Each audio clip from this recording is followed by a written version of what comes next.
میں نے قرآن کریم فرقان مجید کی سورہ بنی اسرائیل کی پہلی آیت تلاوت کرنے کا شرف حاصل کیا۔ برادران اسلام، وہ حالات کیسے تھے جن میں اللہ تعالیٰ نے اپنے پیارے محبوب صلی اللہ تعالیٰ علیہ وآلہ وسلم کو معراج کروایا؟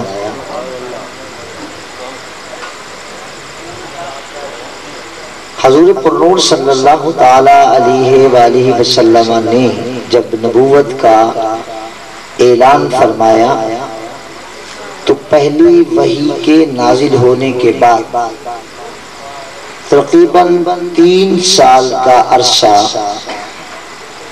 خاموشی سے گزر گیا، اور 3 سال کے بعد اعلانیہ تبلیغ کرنے کا حکم دیا گیا۔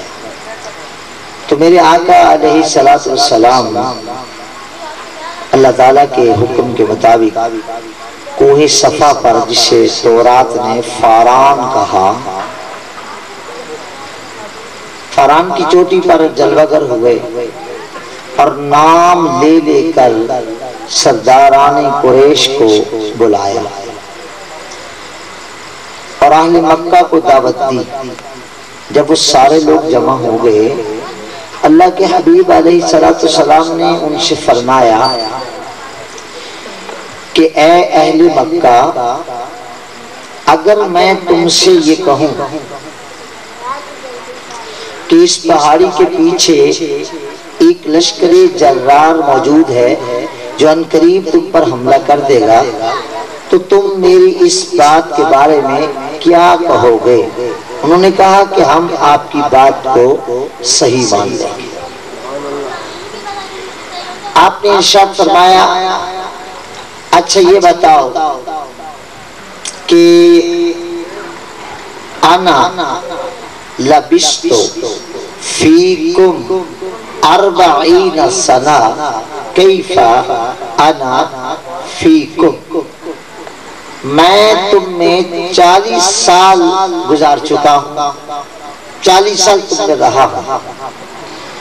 انا لبست فیکم 40 سنہ کیف انا فیکم، میں تمہیں کیسا لگتا ہوں۔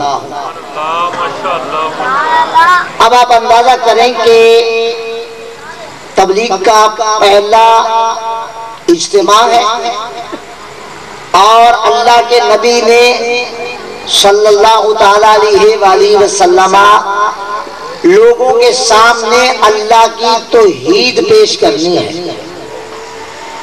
اب آپ انداز بیان دیکھیے کہ اللہ تعالیٰ کی ذات کو نبی کریم علیہ السلام نے پیش نہیں فرمایا، بلکہ فرمایا کہ انا لبست فیکم 40 سنہ کیف انا فیکم، میں تم میں 40 سال گزار چکا ہوں، بتاؤ میں تمہیں کیسا لگتا ہوں۔ اور کسی شخص کا،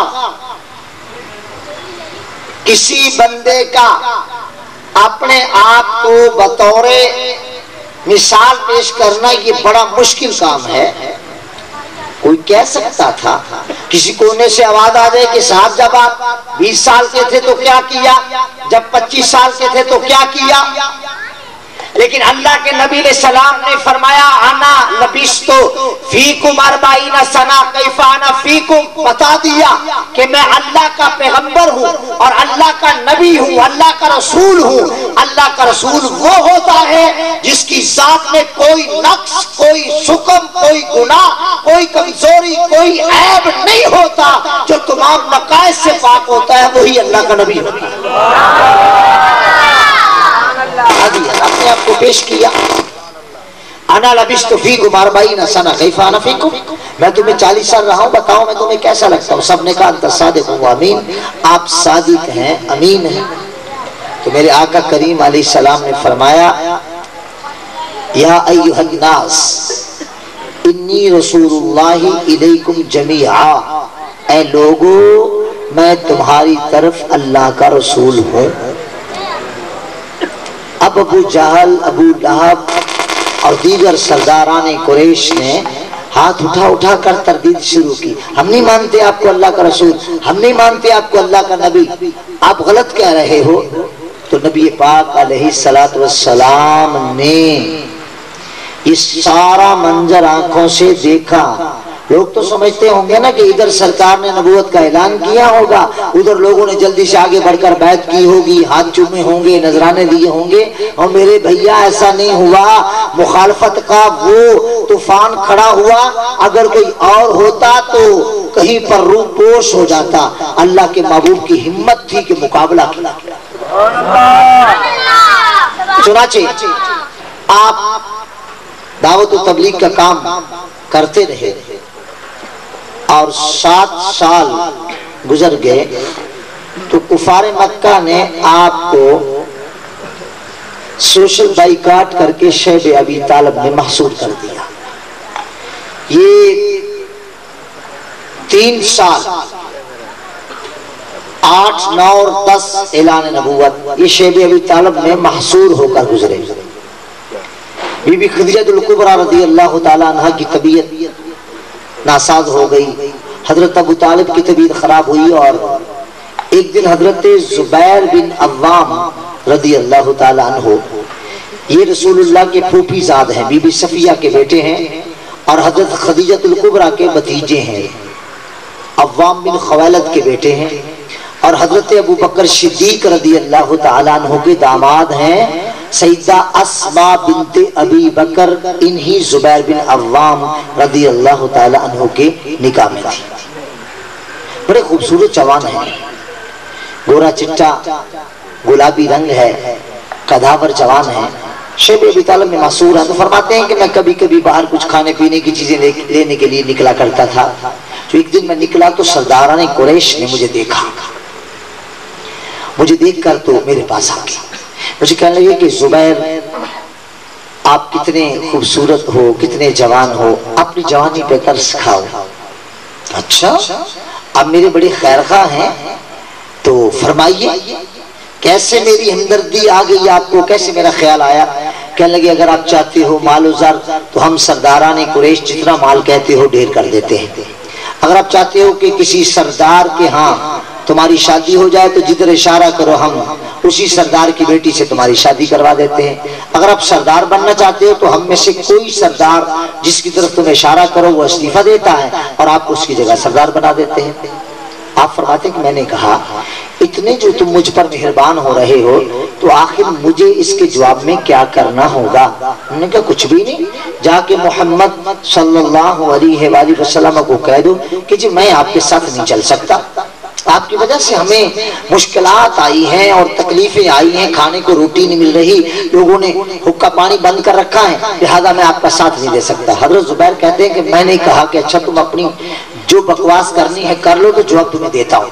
فرماتے ہیں میں نے ایسا زوردار تماچا ایک سردار کے منہ پر مارا کہ اس کے حواس اڑ گئے۔ حیران ہو کر دیگر سردار کہنے لگے زبیر یہ کیا کیا؟ آپ فرماتے ہیں میں نے کہا ظالمو تم یہ سمجھتے ہو کہ یہ مشکلات دیکھ کر ہم گھبرا جائیں گے؟ اللہ گواہ ہے کہ میں اس پیارے محبوب کا دامن چھوڑنا تو درکنار، میں تو ان کے اشارہ ابرو پر اپنی جان بھی قربان کر سکتا ہوں۔ یہ واقعہ جو ہوا تو سرداران قریش نے بیٹھ کر میٹنگ کی، انہوں نے کہا ہم نے تو ان کا سوشل بائیکاٹ کیا تھا، حقہ پانی بند کیا تھا تاکہ کمزور ہو جائیں اور محمد کریم کا ساتھ چھوڑ دیں صلی اللہ تعالیٰ علیہ وآلہ وسلم، یہ تو مضبوط ہو رہے ہیں، لہذا انہیں آزاد کر دو۔ چنانچہ اس کے بعد انہوں نے وہ جو سوشل بائیکاٹ والا ان کا پروگرام تھا اسے ملتوی کر دیا اور کہا کہ ٹھیک ہے آپ لوگ آزاد ہو، باہر آ جا سکتے ہو۔ نبی کریم علیہ السلام جب اس گھاٹی سے باہر تشریف لائے تو آپ کی رفیقہ حیات بی بی خدیجہ الکبریٰ کا انتقال ہو گیا، جناب ابو طالب کا انتقال ہو گیا۔ ان دونوں شخصیتوں کے انتقال سے آپ کو بڑا ہی ملال ہوا، چونکہ باہر حضرت ابو طالب آپ کو سہارا دیتے تھے اور اندر جب تشریف لاتے تھے تو بی بی خدیجہ الکبریٰ ام المومنین رضی اللہ تعالیٰ عنہ حوصلہ بڑھاتی تھی۔ خود رسول اللہ صلی اللہ تعالیٰ علیہ وآلہ وسلم فرمایا کرتے تھے کہ خدیجہ کو اللہ نے